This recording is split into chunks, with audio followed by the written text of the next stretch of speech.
शब्द शब्द सब कोई कहे, ओ तो शब्द विदे, जिह्वा पर आवे नहीं निरख परख कर ले। सभी लोग शब्द शब्द कहते हैं, राम, रहीम, अल्लाह, खुदा, गॉड, ईश्वर, ब्रह्म, ये और भी शब्द। साहब कहते शब्द शब्द तो सब कह रहे हैं, शब्दों की ढेरी लगाने से क्या वस्तु स्थित वहां हो जाएगी? हम लोग सभी बैठ करके पानी का जप करें तो क्या पानी की एक बूंद यहां आ जाएगी? इसलिए शब्द में उलझ जाना बहुत गलत है। शब्द शब्द सब कोई कहे, वो तो शब्द विदे हैं, लेकिन वो तो शब्द से विदे हैं, शब्द रूपी काया से अतीत है। पहली साखी में भी बात आई है, बिन देखे वह देश की वह अन्य वचन। और इसी प्रकार शब्द शब्द सब कोई कहे, वो तो शब्द विदे हैं, वो और वह दोनों अन्य पुरुष हैं। तो वह क्या है? वो क्या है? आत्मस्थित, आत्म शांत। तो शब्द शब्द सब कोई कहे, वो तो शब्द विदे। जो परमार्थ दशा है, मोक्ष दशा है, कृतार्थ दशा है, कल्याण दशा है, वो शब्द विदे हैं, शब्द रूपी काया से अतीत है। जिह्वा पर आवे नहीं, वो जीभ पर नहीं आता है, निरख परख कर ले, उसके लिए निरख परख की जरूरत है।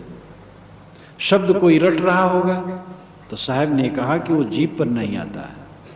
उन्होंने स्वयं कहा, राम नाम भज, राम नाम बच्चे देख मन माही हो। सामान्य व्यक्तियों के लिए ऐसा कहा, लेकिन विवेकवानों के लिए कहा, राम ही राम पुकारते जिह्वा परि गौरोस, सुधा जल पीवे नहीं खुद पियन की होश। राम राम कहते तो जीभ में घट्ठे पड़ गए और फल कुछ न हुआ। सुधा जल पीते नहीं, खोद करके पीने की इच्छा करते हैं। तो पात्रता के अनुसार बात की जाती है। एक साधारण आदमी है, राम राम रहीम रहीम कुछ कहे, ठीक है, लेकिन अब कब तक तुम साधारण बने रहोगे? कमाने कबूतर, खमाने खरगोश कब तक करते रहोगे? आगे तो बढ़ना चाहिए। तो जिह्वा पर आवे नहीं, वो जीभ पर नहीं आता है, वाणी से कह करके उसका व्याख्यान नहीं होता है। निरख परख कर ले, उसके लिए निरख परख की जरूरत है। निरख और परख शब्द साहब का बहुत महत्वपूर्ण है।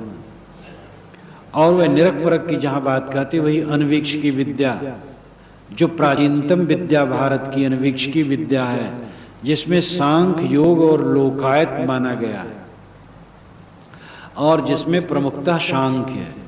सांख्य मत चिंतन का मत है, आत्मज्ञान, आत्मा अनात्मा का विवेक सांख्य मत है।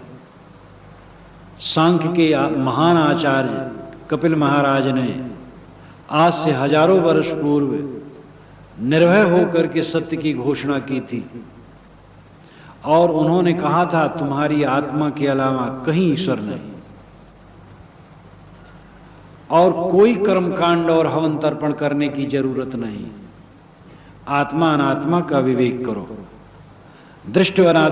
दृष्टिवदानुश्रविक सा हविषे ख्यात से युक्त तद विपरीत श्रेयान व्यक्ता व्यक्त विज्ञानात्।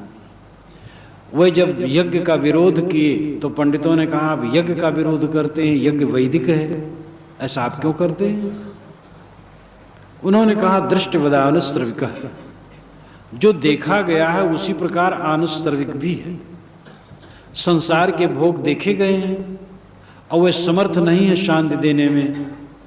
इसी प्रकार जो आनुश्रविक है, स्वर्ग इत्यादि का है, उसमें भी शांति नहीं। और हवन तर्पण तुम स्वर्ग के लिए करते हो तो निरर्थक ही। अरे भाई, यहाँ के जो धनियों को देखो तो सुखी नहीं है, तो स्वर्ग में ऐसे तो रहोगे, धनी रहोगे, तो वहां सुखी कैसे हो जाओगे? दृष्टिवदानुश्रविक सा हविषे ख्यात से युक्त। और उस आनुश्रविक स्वर्ग को प्राप्त करने के लिए जो साधन है यज्ञ है, और यज्ञ में दोष है, उसमें अशुद्धि है, क्षय है, और सातिशयता का दोष है। यज्ञ करने में उस समय पशुवध होता था, इसलिए कहा अशुद्धि। यज्ञ के फल में स्वर्ग माना जाता, वो क्षयशील है। पुण्य छीड़े मृतलोके विशंद, जब पुण्य क्षीण हो जाता है तब जीव फिर मृतलोक में आ जाता है। और सातिशयता का दोष है, कभी बेसी स्वर्ग में, कहीं किसी की बिल्डिंग ऊंची कहीं नीची है। यज्ञ जैसे बड़े करेंगे तो बड़ी बिल्डिंग पाएंगे स्वर्ग में, छोटा यज्ञ करेंगे तो छोटा मिलेगा। तो वहां विषमता से पूर्ण है। लेकिन जो मैं कहता हूं वो क्या है?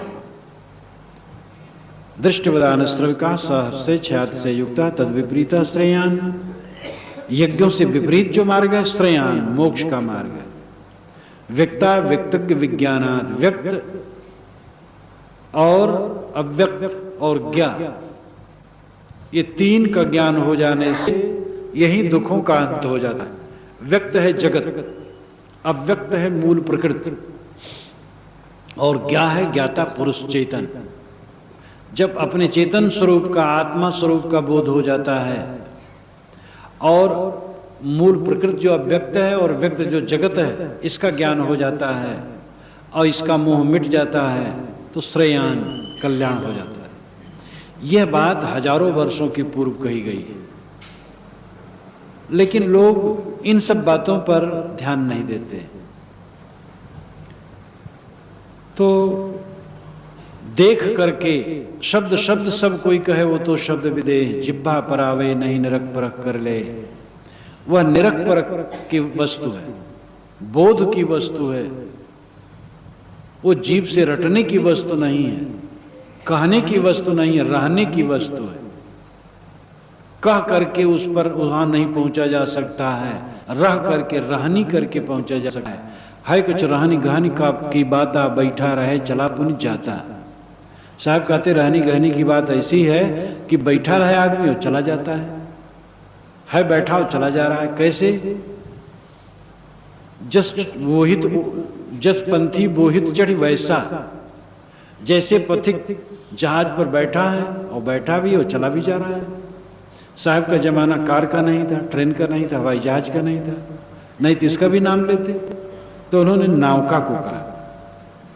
नौका पर आदमी बैठा है और चला भी जा रहा है। तैसे बोधवान स्थिर हैं और चले भी जा रहे हैं। एक महात्मा एक पेड़ के नीचे बैठे थे। एक सज्जन ने कहा, महाराज आप संध्या वंध्या कुछ नहीं करते? कहे क्या करें भाई, सूतक लगा है, सूतक में संध्या नहीं की जाती। कह रहे आप महात्मा, सूतक कैसे लगा? आपके कौन है जो सूतक लग गया? कहे हमारे घर में कुछ लोग रोज पैदा होते हैं, कुछ मरते हैं रोज, इसलिए सूतक रोज लगा रहता है। कहे वो कैसी बात, ये समझ में नहीं आता। आप अकेले बैठे हैं, आपका घर कहाँ, और रोज आप यहाँ कौन पैदा होता है कौन मरता है?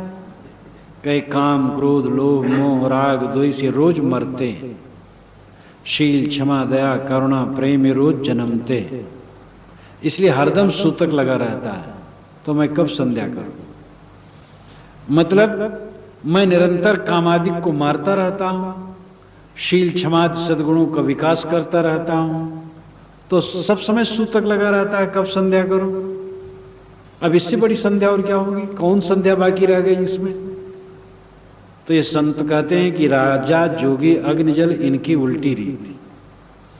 ज्ञानियों की बात को संसार के लोग उल्टी रीत मानते हैं, लेकिन ये उल्टी रीत नहीं, ये सीधी रीत है, ये सही बात, यही तो व्यंग्यात्मक है। और कबीर साहब की जो उल्टवासियां ऐसे तो हैं जो कहने में उल्टी समझने में सीधी होती है।